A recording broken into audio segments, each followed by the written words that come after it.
Before we get into anything, we're going to make sure we're in tune. So here's my low E so you can tune your guitar to mine.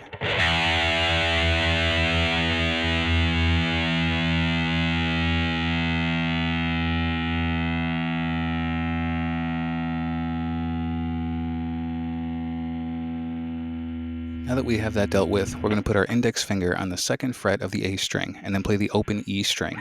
And then we're going to play those two notes together.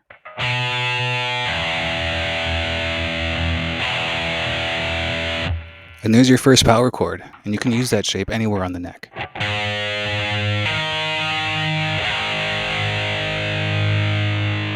In the same way, you can use the A and D strings to form power chords too.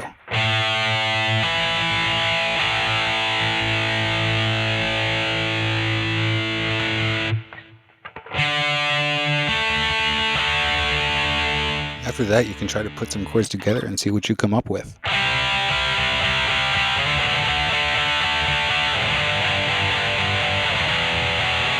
It doesn't have to be a lot of pressure, but you do have to be firm when you're pressing down on the strings. So put your thumb parallel to the rest of the strings on the back of the neck. Let's try going from this chord to this chord. Let's try to do eighth notes with these.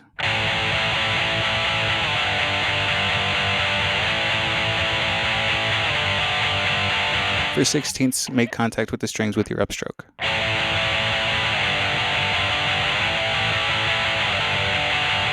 And as you get more comfortable, the more fun it is to practice.